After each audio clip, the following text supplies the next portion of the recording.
Hello everyone, आप सभी का स्वागत है मेरे YouTube channel Gunjan Sharma biology foundation में। आज का जो वीडियो है वो 9th क्लास चैप्टर 6 से रिलेटेड है, टिश्यू से। और ये इस चैप्टर का 4th पार्ट है। इसके पहले जो 3 पार्ट हैं वो चैनल के ऊपर अपलोड किए जा चुके हैं, जिनकी इन्फॉर्मेशन आपको स्क्रीन पर दिख रहे आई बटन को क्लिक करने से मिल जाएगी। इस वीडियो में हम एनिमल टिश्यू के जो वेरियस 4 टाइप्स हैं, epithelial tissue, connective tissue, muscular tissue, nervous tissue, इनके बारे में एनसीईआरटी का फुल एक्सप्लेनेशन करेंगे। तो आइए स्टार्ट करते हैं आज का वीडियो। सबसे पहले हम ब्लू क्वेश्चंस पे आते हैं जो प्रीवियस सेक्शन से रिलेटेड हैं। Name the types of simple tissue. Simple tissue के टाइप्स लिखिए। तो आपको पता है सिंपल टिश्यू 3 टाइप्स के होते हैं, पैरेन्काइमा, स्क्लेरेन्काइमा, कोलेन्काइमा। तो आप ये 3 नाम इसमें लिखेंगे। सेकंड है where is apical meristem found. Apical meristem होता है रूट टिप्स में और शूट टिप्स में। तो ये 2 नाम आपको लिखने हैं। Which tissue makes up the husk of the coconut, sclerenchyma. And what are the constituent of the phloem. Number 1 sieve tube, number 2 companion cell, number 3 phloem fibre, then phloem parenchyma. Next हम general information लेते हैं animal tissue के बारे में। When we breathe we can actually feel the movement of our chest. How do these what moves? For these we have a special cell called muscle cells. आपको पता होना चाहिए कि जब भी हम अपने ब्रीथिंग की प्रोसेस करेंगे तो हमारा चेस्ट जो है वो मूव करेगा, और चेस्ट ही नहीं बॉडी के अदर पार्ट्स भी time to time movement show करते हैं। और ये जो मूवमेंट होता है बॉडी के अंदर, उनके लिए हमारी बॉडी में स्पेशल टाइप की सेल्स होती हैं, और उन सेल्स को हम कहते हैं muscle cells. These construction and relaxation of these cells result in the movement. ये जो मसल सेल्स हैं, इनके 2 मेन इम्पॉर्टेंट आप ये कह सकते हैं कि फीचर्स होते हैं या फिर फंक्शंस होते हैं। फर्स्ट फंक्शन या फर्स्ट फीचर है कंट्रैक्शन और दूसरा है रिलैक्सेशन। टाइम टू टाइम ये सेल्स कंट्रैक्ट और रिलैक्स होती रहती हैं, जिसके कारण या जिसके रिजल्टन इनके अंदर मूवमेंट की प्रोसेस होती है। ड्यूरिंग ब्रीथिंग और inhale of oxygen, where does this oxygen go? It is absorbed in the lungs and then is transported to all the body cells through the blood.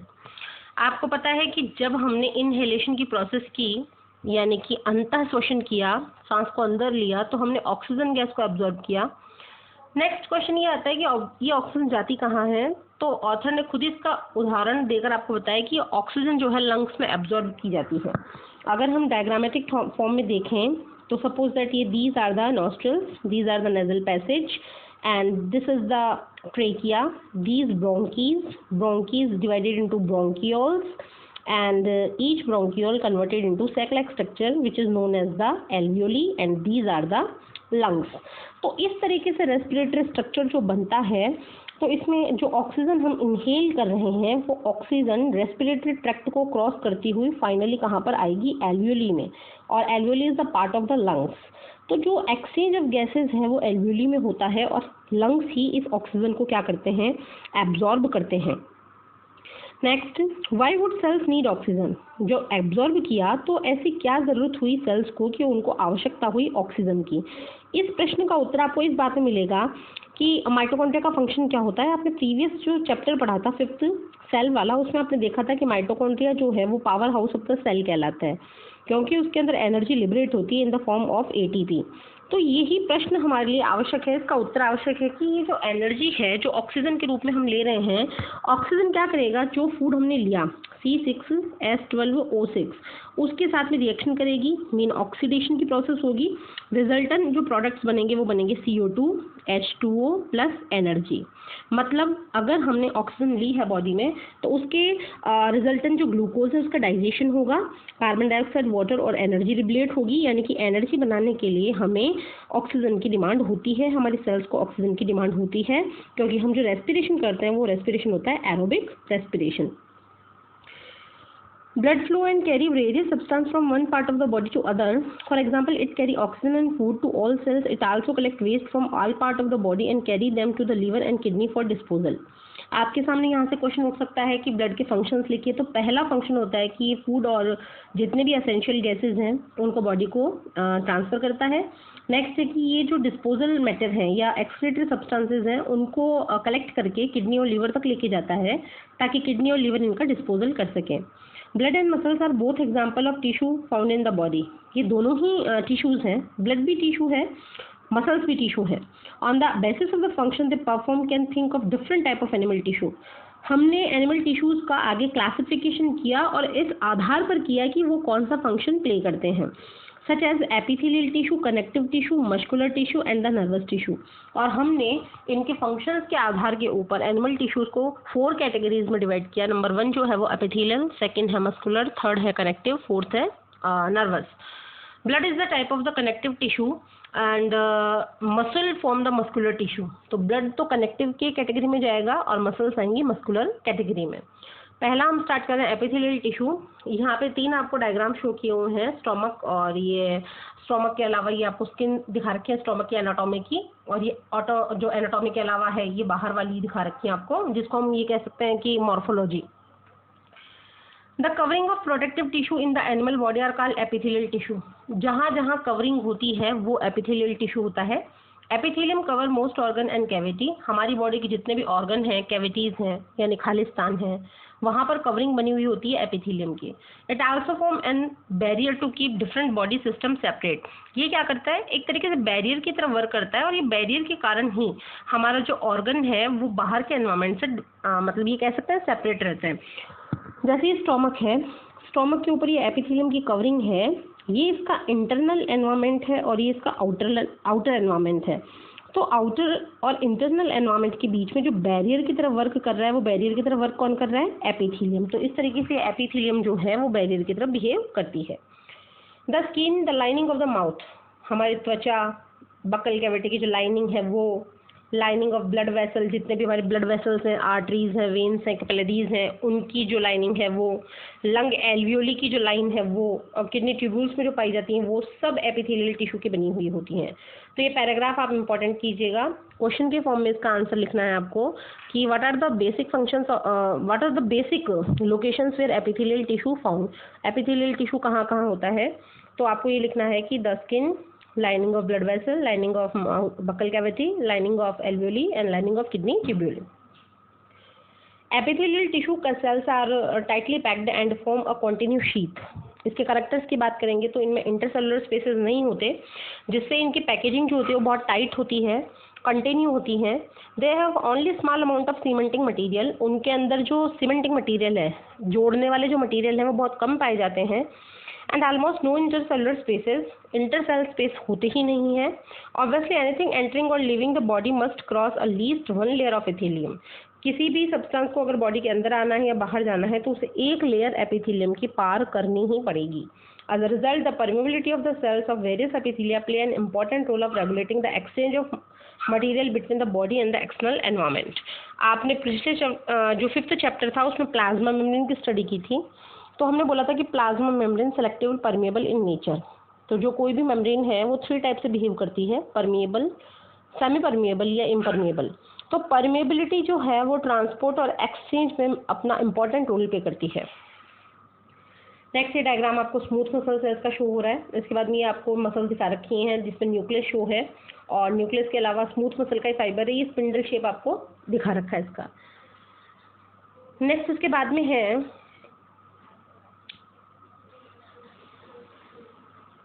regardless of the type, all epithelium is usually separated from the underlying tissue by an extracellular fibrous basement membrane. जितनी भी epithelium है उनको एक दूसरे से अलग रखने के लिए उन सब के बीच में एक मेम्ब्रेन पाई जाती है, उस मेम्ब्रेन का नाम होता है बेसमेंट मेम्ब्रेन।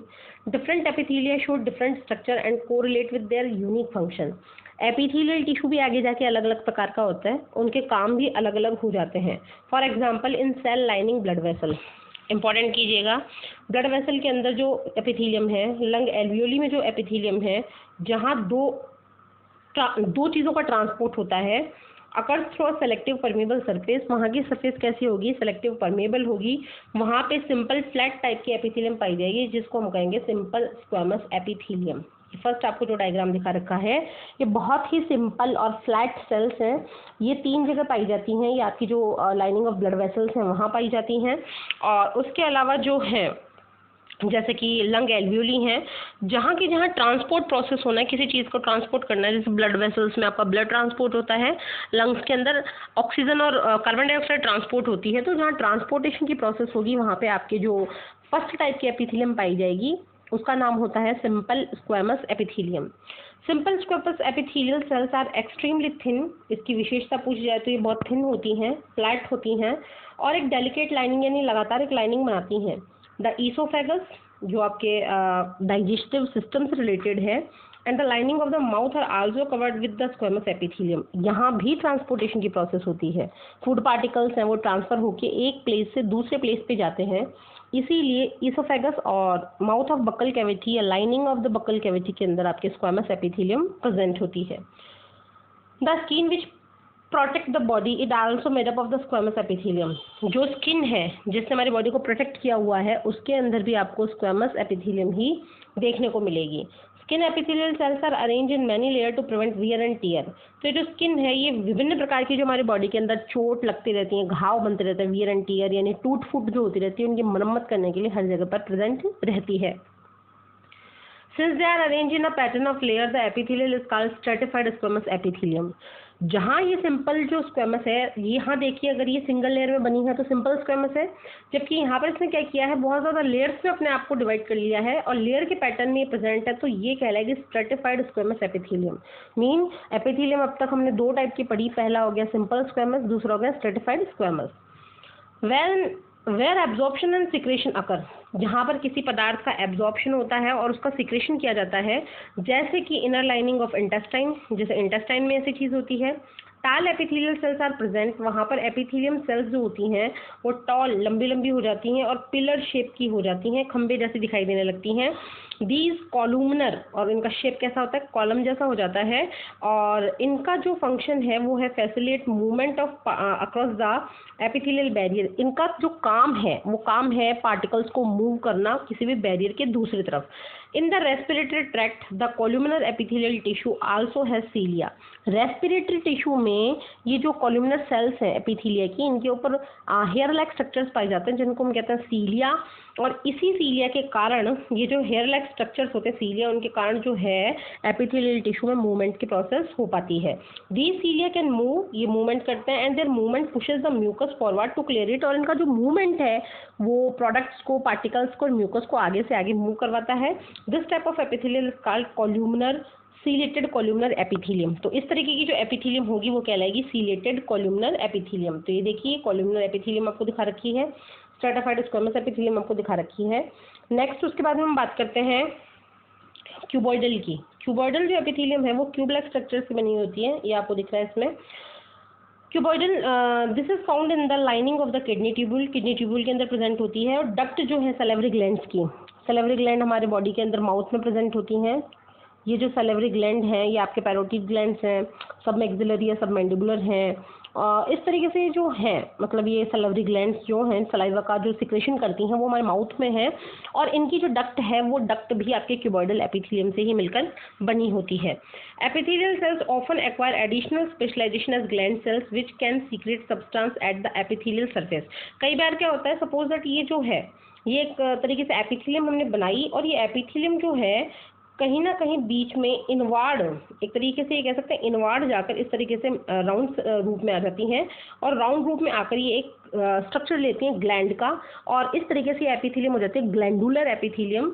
और ग्लैंडुलर एपिथेलियम का जो फंक्शन होता है वो ग्लैंडुलर एपिथेलियम का फंक्शन होता है सिक्रेशन, यानी किसी भी चीज़ का क्या करती रहती है, सिक्रेशन, सिक्रेट करती रहती हैं।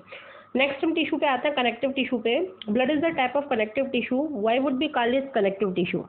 सबसे पहले आपको ये कंसेप्ट क्लियर करना है कि ऐसा टिश्यू जो दो या दो से ज़्यादा ऑर्गन्स को आपस में जोड़ेगा वो कनेक्टिव टिश्यू कहलाएगा। तो ब्लड भी हमारी बॉडी के अंदर वेरियस पार्ट्स को जोड़ने का काम करता है, इसलिए ये it is the example of the connective tissue. A clue is provided in the introduction of this chapter. Now let us look at this type of tissue in some more detail. अब हम connective tissue को थोड़ा more detail में पढ़ने वाले हैं। तो cells of connective tissue are loosely space. तो पहले इसकी विशेषताओं से हम स्टार्ट करते हैं। इसकी पहली जो स्पेशल फीचर होता है वो होता है कि ये these are the loosely space. इनके सेल्स के बीच में बहुत बड़े बड़े स्पेस होते हैं, and embedded in an intercellular matrix, और ये एक इंटरसेलुलर मैट्रिक्स में धसी हुई पाई जाते हैं कनेक्टिव टिश्यू। द मैट्रिक्स में भी jelly like, fluid like, dense, rigid. ये जो मैट्रिक्स होगा, भरा हुआ पदार्थ होगा, वो जेली लाइक हो सकता है, फ्लूइड यानी पानी के जैसा हो सकता है, डेंस गाढ़ा हो सकता है, या रिजिड यानी दृढ़ हो सकता है। The nature of matrix differ in कॉन्कॉर्डेंस with the function of the particular connective tissue. कैसा मैट्रिक्स होगा ये डिपेंड करता है वो कनेक्टिव टिश्यू कौन सा है। तो पहला कनेक्टिव टिश्यू हम लेते हैं ब्लड। ब्लड है एक तरीके से, ब्लड हैज़ अ फ्लूइड, एक तरीके से उसे फ्लूइड पाया जाता है जिसको कि हम कहते हैं प्लाज्मा। तो याद रखिए ब्लड का फ्लूइड क्या कहलाता है? Plasma. In which red blood cell, white blood cell and platelets are suspended. इनके अंदर 3 प्रकार की सेल्स डूबी हुई रहती हैं। सस्पेंड का मतलब होता है डूबना, RBC, WBC and platelet. The plasma contain protein, salt and hormone. Plasma में 3 चीजें पाई जाती हैं, प्रोटीन है, साल्ट है, हार्मोन है। Blood flow and transport gases, digested food, hormone and waste material to different part. इसका जो ब्लड का जो फंक्शन है वो हम ये कह सकते हैं कि ट्रांसफर से रिलेटेड ही फंक्शन है। ये गैसेस को, फूड पार्टिकल्स को, वेस्ट पार्टिकल्स को एक जगह से दूसरी जगह पे ट्रांसफर करता है। आरबीसी की बात की जाए तो आरबीसी जो है वो ऑक्सीजन का ट्रांसपोर्टेशन करती है। डब्ल्यूबीसी डिफेंस मैकेनिज्म्स में काम में आती हैं और प्लेटलेट्स जो हैं वो ब्लड की क्लॉटिंग करती हैं। डायग्राम आपको शो किए हुए हैं यहाँ पे। ये जो डिफरेंट टाइप्स की डब्ल्यूबीसीज हैं उनको शो किया गया है। आप एनसीईआरटी को देखकर इसको क्लियर कर सकते हैं। ये प्लेटलेट्स हैं जो अभी अभी मैंने आपको बताया कि ये आपके ब्लड को क्लॉट करने में हेल्प करेंगी। लिम्फोसाइट्स हैं, मोनोसाइट्स हैं, न्यूट्रोफिल्स हैं, बेसोफिल्स हैं, इओसिनोफिल्स हैं। ये जो सारी की सारी टाइप की डब्ल्यूबीसीज हैं इनका जो प्राइमरी फंक्शन है वो फंक्शन यही है कि जैसे ही आपकी बॉडी में पैथोजन एंटर होंगे उन पैथोजन्स के द्वारा आपके बॉडी की जो प्रोटेक्शन है वो डब्ल्यूबीसीज करेंगे। इसलिए डब्ल्यूबीसी जो हैं वो आपके लिए डिफेंस मैकेनिज्म की तरह बिहेव करती हैं। नेक्स्ट अगर हम देखें तो ये हैवर्सन कैनाल शो की हुई है आपको, जिसमें कि ब्लड वेसल्स और नर्व फाइबर्स पाए जाते हैं पूरे। ये यहाँ पर आपके हाइलाइन मैट्रिक्स शो किया हुआ है। कॉन्ड्रोसाइट्स यानी कि जो कार्टिलेज होती हैं उसकी सेल्स शो की गई हैं। कैनकेलस यानी कि contain cylinder process of bone cells. Osteocytes आपको शो की गई हैं, मतलब ये तो कार्टिलेज है और ये बोन सेल्स हैं जो अभी हम पढ़ने वाले हैं। तो हम पहले बोन सेल्स के ऊपर आते हैं। Bone is another example of connective tissue. Bone भी आपकी बॉडी की एक कनेक्टिव टिश्यू है जो जो संख्या में 206 होती हैं। It form the format framework that support the body. आपको पता है कि अगर एक आपको फोटो आपके घर में लगानी है तो उसके लिए आपको एक फ्रेमवर्क चाहिए, फ्रेम चाहिए, जिसके लिए आप उस फोटो को एक तरीके से कह सकते हैं कि सपोर्ट दे सकें। तो हमारी बॉडी की जो सेल्स हैं उनको सपोर्ट देने के लिए बोन चाहिए। It also an anchors the muscles. ये एंकर यानी जोड़ती हैं मसल्स को। Support the main organ of the body, और सपोर्ट भी देती हैं। It is strong and non flexible. बहुत स्ट्रॉन्ग होती हैं, फ्लेक्सिबल नहीं होती हैं। What would be the advantage of these property for bone function. इनका बोन फंक्शंस के लिए कोई ना कोई एक तरीके से एडवांटेज होता है कि हमारी बॉडी को सपोर्ट तभी दे सकती हैं जब ये नॉन फ्लेक्सिबल हो। Bone cells are embedded in hard matrix that is compose of calcium and phosphorus compound. इनका जो मैट्रिक्स होता है वो बहुत हार्ड होता है और उस मैट्रिक्स यानी कि उस पदार्थ के अंदर ज़्यादा से ज़्यादा जो पार्टिकल्स पाए जाते हैं वो पाए जाते हैं कैल्शियम के और फॉस्फोरस के। जो व्यक्ति जितना कैल्शियम और फॉस्फोरस अपने डाइट में लेगा उसकी हड्डियाँ उतनी ही मजबूत बनेंगी। Next, 2 bones can be connected to each other by another type of connected tissue called ligament. Most important कीजिए, एग्जाम्स के लिए यहाँ से क्वेश्चन पुटअप होता ही होता है कि ऐसा टिश्यू जो कि बोन को बोन से जोड़ता है उसका नाम क्या है? तो उसका नाम है लिगामेंट। लिगामेंट के सहायता से एक बोन दूसरी बोन से जुड़ जाती है। This tissue is very elastic. ये टिश्यू इतना इलास्टिक होता है कि अगर आप इसको खींच कर लंबा करें तो ये होगा और वापस से अपने पुनः पहली वाली अवस्था में आ जाएगा। इलास्टिक का मतलब आप सीधा रबर से ले सकते हैं, जैसे रबर को खींचा और खींचने के बाद वो पुनः अपनी अवस्था को प्राप्त कर लेगा। It has considerable strength. Ligament contain very little matrix and connected bone with bone. इनके अंदर मैट्रिक्स बहुत कम है, ये बोन को बोन से जोड़ते हैं। Tendon connect muscle to bone. अब नया एक नाम आया है लिगामेंट के अलावा, टेंडन। इंपॉर्टेंट कीजिएगा, ये जो टेंडन है ये मसल्स को ज्वाइन करते हैं बोन्स के साथ और ये भी कनेक्टिव टिश्यू हैं। ये फाइबर्स टिश्यू हैं और इनके अंदर बहुत ज़्यादा स्ट्रेंथ होती है, बट इनकी फ्लेक्सिबिलिटी कैसी होती है? लिमिटेड होती है। Another type of connective tissue cartilage. दूसरा जो टिश्यू है कनेक्टिव का, थर्ड जो एग्जांपल है, 3 हमने पढ़ लिए, फोर्थ जो एग्जांपल है वो है cartilage. Has widely space cell. इनके अंदर बहुत ज़्यादा स्पेस पाया जाता है। इनका सॉलिड मैट्रिक्स होता है और वो सॉलिड जो मैट्रिक्स होता है वो प्रोटीन और शुगर का बना हुआ होता है, जबकि बोन्स में किसका बना हुआ था? कैल्शियम और फास्फोरस का। यहाँ पर बना हुआ होता है प्रोटीन्स का और शुगर्स का। Cartilage smoothens bone surface at joint and is also present in the nose, ear, trachea and larynx. Cartilage bone के कंपेयर में स्मूथ होती हैं, नाक, कान, ट्रेकिया और लैरिंग्स यानी कि आपका जब वॉइस बॉक्स है वहाँ पर ये प्रेजेंट होती हैं। We can fold the cartilage और द ईयर्स, हम कान की कार्टिलेज को फोल्ड कर सकते हैं, but we can not bend the bones in our arm, लेकिन हम अपने बोन को बेंड नहीं कर सकते क्योंकि वो नॉन फ्लेक्सिबल है। ये फ्लेक्सिबल है बट लिटिल फ्लेक्सिबल है। एरियोलर कनेक्टिव टिश्यू जो 5th टाइप का एग्जांपल है एरियोलर, वो हमारी स्किन के अंदर और मसल्स के बीच में पाया जाता है, ब्लड वेसल्स के चारों तरफ पाया जाता है, नर्व्स के चारों तरफ पाया जाता है, बोन मैरो में पाया जाता है। It fill the space inside the organ, ये स्पेस को फिल करने के काम में आता है, सपोर्ट देता है इंटरनल ऑर्गन को, और रिपेयर जो भी रिपेयरिंग प्रोसेस है उसमें भी एरियोलर कनेक्टिव टिश्यू अपनी हेल्प देता है। Where are fat store in our body, हमारी बॉडी में फैट कहाँ स्टोर होती है? Fat storing adipose tissue, important कीजिएगा, एग्जाम्स में पूछा जाता है। हमारे शरीर में फैट को स्टोर करने के लिए विशेष प्रकार के टिश्यूज पाए जाते हैं, उनका नाम है adipose tissue. Below the skin, skin के नीचे है, between internal organ, internal organs में पाए जाते हैं। The cells of this tissue are filled with the fat globule, storage of fat also lets it act as insulator. फैट के जमा होने के कारण ये एडिपोज टिश्यू इंसुलेटर की तरह बिहेव करते हैं, इसके अंदर से ऊष्मा का आना जाना संभव नहीं होता। नेक्स्ट उसके बाद में ये एडिपोसाइट्स आपको दिखा रखे हैं, एडिपोज टिश्यू की सेल्स दिखा रखी हैं जिनमें फैट के ड्रॉपलेट्स जो है वो जमा हो रहे हैं, न्यूक्लियस इनमें पाया जाता है इस तरीके से। यहाँ पर अगर हम देखें तो ये रेटिकुलर फाइबर्स जाल जैसे स्ट्रक्चर्स आपको दिखा रखे हैं, मैक्रोफेजेस जो WBC का प्रकार है वो दिखा रखा है, कोलेजन फाइबर प्रोटीन्स दिखा रखे हैं, फाइब्रोब्लास्ट आपको फाइबर सेल्स दिखा रखी हैं। इस तरीके से ये चीजें हैं। नेक्स्ट हम थर्ड टिश्यू लेते हैं, muscular tissue. Muscular tissue consist of elongated cell also called muscle fibre. Most important कीजिए, मस्कुलर टिश्यू जो है वो कौन सी सेल से मिलकर बना हुआ होता है? मसल फाइबर्स से। This tissue is responsible for movement in our body, इस टिश्यू के कारण हमारी जो बॉडी है उनके अंदर मूवमेंट की प्रोसेस होती है। नेक्स्ट एग्जाम्स के लिए जो इंपॉर्टेंट क्वेश्चन है वो ये है, muscle contain special protein called contractile protein. कई बार कॉम्पिटिशन में पूछा गया है कि मसल्स के अंदर ऐसा कौन सा प्रोटीन होता है जिसके कारण वो कॉन्ट्रैक्शन और रिलैक्सेशन कर पाती हैं, तो वो होगा कॉन्ट्रैक्टाइल प्रोटीन। नेक्स्ट उसके बाद में है, these muscles are also called skeletal muscle, इनको हम स्केलेटल मसल कहते हैं क्योंकि वो बिल्कुल ज़्यादा अटैच होती हैं बोन से और बॉडी के मूवमेंट में हेल्प करती हैं। Under the microscope these muscle show alternate light and dark band. अगर आप माइक्रोस्कोप में इनको देखेंगे तो जैसे ये आपकी एक मसल है, अगर आप इसको माइक्रोस्कोप में देखेंगे तो एक जगह तो आपको डार्क बैंड नजर आएगा, एक जगह आपको लाइट बैंड शो होगा, फिर एक जगह आपको डार्क बैंड शो होगा, फिर एक जगह आपको लाइट बैंड शो होगा।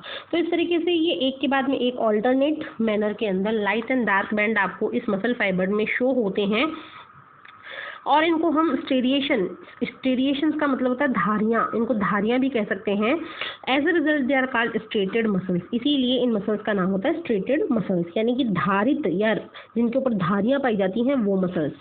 The cells of this tissue are long, ये सेल्स जो बहुत लंबी होती हैं, सिलेंड्रिकल शेप की होती हैं, अनब्रांच होती हैं, और इनके अंदर मल्टी न्यूक्लिएट कंडीशन यानी 2 या 2 से ज़्यादा न्यूक्लियस पाई जाने की स्थिति भी पाई जाती है। ये आपको स्ट्रेटेड मसल्स दिखा रखी हैं इस तरीके से। न्यूक्लियस देखिए इसके अंदर कितने हैं, ये स्ट्रेशन यानी धारियाँ भी शो की हुई हैं।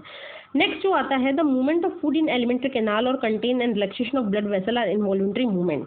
अगर आपका जो इंटेस्टाइन है उसके अंदर जो फूड आगे से आगे जाता है वो मूवमेंट कैसा होता है? इनवॉल्यूंटरी, यानी इस मूवमेंट के ऊपर ब्रेन का कंट्रोल नहीं होता, जबकि ऐसे मूवमेंट जिनके ऊपर ब्रेन का कंट्रोल होता है वो होता है वॉल्यूंटरी। तो मूवमेंट्स आपके 2 प्रकार के हैं, वॉल्यूंटरी और इनवॉल्यूंटरी।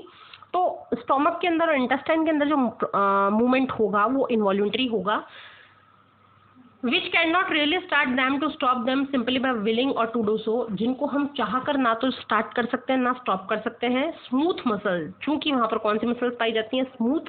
और इनवॉल्यूंटरी मसल्स में इनको कहते हैं, they are also found in the iris of eye, ये आपकी आईज में प्रेजेंट होती है। यूरेटर, यहाँ पे यूरिन बाहर निकलता है वहाँ पर प्रेजेंट होती हैं। ब्रोंकी, लंग्स में प्रेजेंट होती हैं।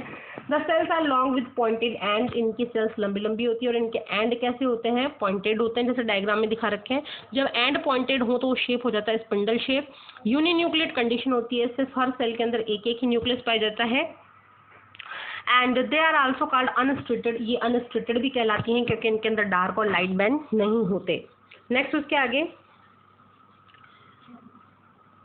The muscles of the heart show rhythmic contraction. जो हार्ट की मसल्स होती हैं सॉरी, इसके पहले हम एक पैराग्राफ यहाँ पे छोड़ दिया हमने। ये थर्ड टाइप के मसल्स है, कार्डियक मसल्स हैं। इनके अंदर स्ट्रेशन भी होता है, न्यूक्लियस भी प्रेजेंट होते हैं। We can move some muscles by conscious will. किसी किसी मसल्स को हम कॉन्शियस विल यानी चाह कर मूव करवा पाते हैं। Muscle present in our limb move when we want them to and stop when we do so. Some muscles are called voluntary muscle. तो ऐसी मसल जो हैं जिनको हम चाह कर या सोच समझ कर आगे पीछे मूव कर सकते हैं वो तो होती है वॉलंटरी, और जिनको नहीं कर सकते वो होती है इनवॉलंटरी। तो इस तरीके से हैं। थर्ड जो मसल्स हैं वो हार्ट मसल्स, जो कार्डियक मसल्स होती हैं, वो जो है लाइफ टाइम क्या करती हैं, कॉन्ट्रैक्ट और रिलैक्सेशन करती रहती हैं। These involuntary muscles are called cardiac muscles. Heart muscle cells are cylindrical. इनकी विशेषताओं में आप लिखेंगे सिलेंड्रिकल होती हैं, ब्रांच होती हैं और यूनिन्यूक्लिएट होती हैं। यानी कि आपके मसल्स जो हैं वो तीन हो गई हैं, स्ट्रेटेड मसल्स हैं, अनस्ट्रेटेड मसल्स हैं और कार्डियक मसल्स हैं। नेक्स्ट और लास्ट जो टॉपिक है वो है चैप्टर का nervous tissue. All cells possess the ability to respond to stimuli. हमने जब 10th क्लास को जो हम देख रहे हैं तो हमने इसमें बताया कि स्टिमुली क्या होता है। बाहर से अगर सेल के प्रति कोई भी बदलाव किया जाता है, चेंज किया जाता है उसके फिजिकल एनवायरनमेंट में, बायोलॉजिकल एनवायरनमेंट में, केमिकल एनवायरनमेंट में या और किसी चीज़ में, तो वो जो बदलाव होगा, चेंज होगा, वही क्या कहलाएगा, स्टिमुली। तो हमारी सेल स्टिमुली के प्रति क्या करती है, रेस्पॉन्स शो करती है। However, cells of the nervous tissue are highly specialized for being stimulated and then transmitting the stimulus very rapidly from one place to another. जो नर्व सेल्स हैं वो स्टिमुलस को पहले कैच करती हैं और कैच करके उनको बाद में एक जगह से दूसरी जगह पर ट्रांसफर करती हैं। द ब्रेन, इसमें ब्रेन आता है, स्पाइनल कॉर्ड आता है, नर्व्स आती हैं, ये सब मिलकर नर्वस टिश्यूज बनाते हैं। आगे the cells of this tissue are called nerve cells और न्यूरॉन। हमारी बॉडी की सबसे लंबी सेल्स होती है नर्व सेल्स या न्यूरॉन, लगभग 100 मीटर तक 100 मीटर नहीं, लगभग 1 मीटर तक होती हैं। तो 1 मीटर तक होने के कारण ये सबसे ज़्यादा लेंदी हैं। यही क्वेश्चन आपके पूछा जाता है कि सबसे जो लेंदी सेल्स हैं वो कौन सी हैं, तो वो होंगी नर्व सेल्स, जिनकी लेंथ 1 मीटर तक अप्रॉक्स जाती हैं। A neuron consist of cell body. ये आपको न्यूरॉन का स्ट्रक्चर दिखा रखा है। इस न्यूरॉन के स्ट्रक्चर में जो हेयर लाइक स्ट्रक्चर्स हैं वो कहलाते हैं डेंड्राइट्स, जो कि स्टिमुलस को रिसीव करते हैं। न्यूक्लियस इसकी ऑल ओवर एक्टिविटी को कंट्रोल करता है। ये राउंड स्ट्रक्चर है वो सेल बॉडी है, जिसको साइटॉन कहते हैं। नेक्स्ट ये लॉन्ग जो थ्रेड दिख रहा है वो एक्सॉन है और ये इसकी नर्व एंडिंग्स है। तो a neuron consist of cell body यानी साइटोन होता है, जिसके अंदर न्यूक्लियस और साइटोप्लाज्म भरा रहता है। Long thin hair like structure जो होते हैं वो क्या करते हैं कि स्टिमुलस को रिसीव करते हैं। Usually each neuron has single long part. इनके अंदर लॉन्ग पार्ट होता है जिसको हम एक्सन कहते हैं। Many short branch part process निकलते हैं, उनको डेंड्राइट्स कहते हैं। और an individual nerve cell may be up to metre long. एक जो नर्व सेल होती है वो 1 मीटर तक लंबी हो सकती है। Many nerve fibre bound together by connective tissue. ये सब आपस में कनेक्टिव टिश्यू से जुड़े हुए होते हैं। The signal that passes along the nerve fibre. जो सिग्नल आगे से आगे पास हो रहे हैं वो नर्व इम्पल्स कहलाते हैं। Nerve impulse allow us to move our muscle. जैसे ही हमें नर्व इम्पल्स मिलते हैं, हमें इच्छा होती है कि हम अपनी मसल्स को मूव करें। The functional combination, the function combination of nerve and muscle. इनके बीच में जो कॉम्बिनेशन बनता है उसको हम कहते हैं neuromuscular junction. And this combination enable animal to move rapidly to response of stimuli. इसी के कारण जो ऑर्गेनिज्म है वो स्टिमुली के प्रति बहुत ज़्यादा तेज़ी से मूवमेंट कर पाता है। ब्लू क्वेश्चंस की बात करें तो name the tissue responsible for movement in our body. Muscular tissue रहेगा। What does a neuron look like? न्यूरॉन कैसे दिखती है आपको डायग्रामेटिकली शो करना है। Give 3 feature of cardiac muscle. अभी अभी हमने कार्डियक मसल के 3 फीचर्स देखे थे। तो कार्डियक मसल के 3 फीचर होंगे। पहला these are cylindrical, these are branch, these are uninucleate. Next उसके बाद में जो है what are the functions of the areolar tissue. तो ये फंक्शंस है एरियोलर टिश्यू के। तो अभी अभी हमने फंक्शंस की बात की थी। एरियोलर टिश्यू जो होता है वो स्किन और मसल्स के बीच में पाया जाता है। ब्लड वेसल्स और नर्व्स और बोन्स की चारों तरफ पाया जाता है। It fill the spaces inside the organ. इसका काम है कि ऑर्गन्स के बीच में ये स्पेसेस को क्या करता है, फिल करता है। तो इस तरीके से ये आज का वीडियो यहीं पर खत्म हो रहा है। इसमें सिर्फ जो चैप्टर है वो पूरा हो चुका है। नेक्स्ट वीडियो हम स्टार्ट करेंगे 7th chapter diversity in living organisms के साथ में। आई होप आपके कंसेप्ट क्लियर हुए होंगे इस वीडियो के साथ। इस वीडियो को ज़्यादा से ज़्यादा लाइक और शेयर करना ना भूलें। अपने जो फीडबैक है वो कमेंट सेक्शन में लिखना ना भूलें। तब तक के लिए हैव अ नाइस डे।